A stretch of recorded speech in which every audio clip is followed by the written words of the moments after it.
Hello, Liam. I'm Shane Martin, and today I'm going to be giving you some insight on medical terminology and how you, as a physician assistant, are going to be using it. So let's get started with some word types. Right here we have root word cardi, and root words are the core meaning of the words. There can be multiple root words in one word, which just gives the word more information for you to understand. Right here we have combining form. This is the /o that you see at the end of root words. This just allows the root word to combine more easily with prefixes and suffixes. And prefixes and suffixes are modifiers. They just give more information to the word and give the word more meaning. And the terms we're going to be using today are cardi, cardio, tachy, and megaly. Tachy is fast and rapid. Cardi, heart, I have two hearts right here for cardi and cardio. Megaly is enlargement. And now I'm going to be showing you the formula to building words and how to break words apart.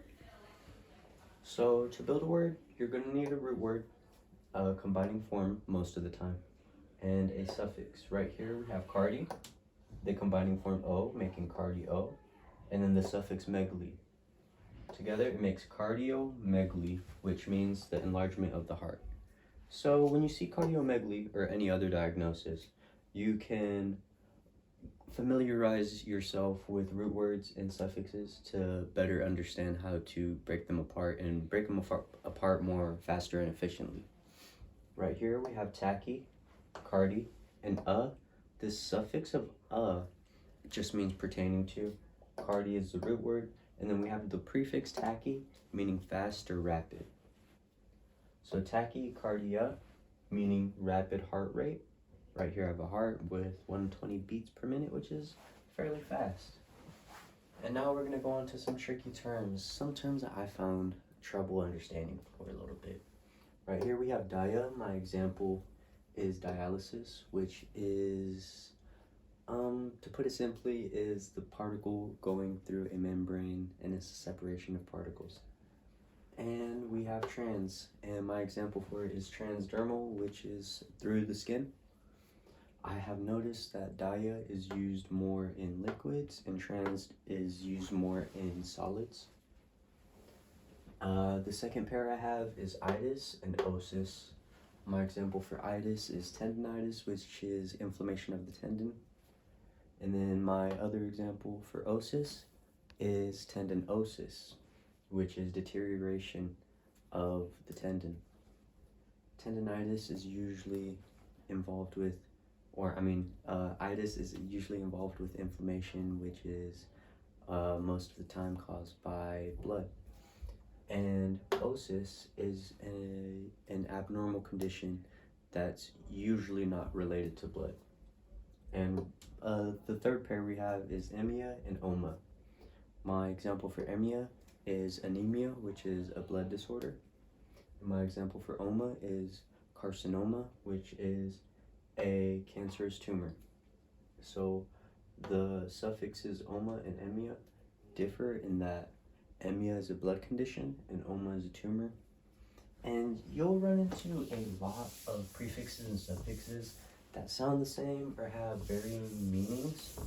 So what I recommend doing is trying to find a diagnosis, procedure, or anything with those prefixes and suffixes and kind of break apart how they differ. Do they differ in the context that they're being used in? Do they differ in what kind of material are they referring to? Organic material, or so on and so forth.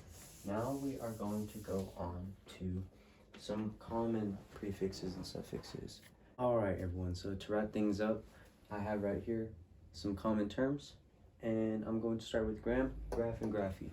I chose electrocardio, and an electrocardiogram, also known as the EKG, refers to the record of a heart's electrical impulse.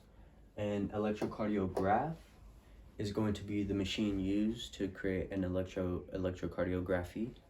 And electrocardiography is going to be the process of producing an electrocardiogram. So these common terms, they kind of interweave with each other and just go more in depth on the procedure itself, the results produced in that procedure, and the machines used to produce those results. Right here we have scope and scopy, and I chose to use endo. Endoscope is going to be the instrument used to examine the inside of a body, and endoscopy is going to be the process or the procedure of examining inside of a body. Right here we have tomy, ectomy, and stomy. My examples are lobectomy, which is the surgical removal of a lobe, gastrotomy, which is going to be an surgical incision into the stomach, and colostomy, which is going to be the creation or a surgical opening into the colon. All right, so that's going to be all for now. I hope that this presentation gave you some more insight on the importance of medical terminology and how you may be using it in your medical field career. Thank you.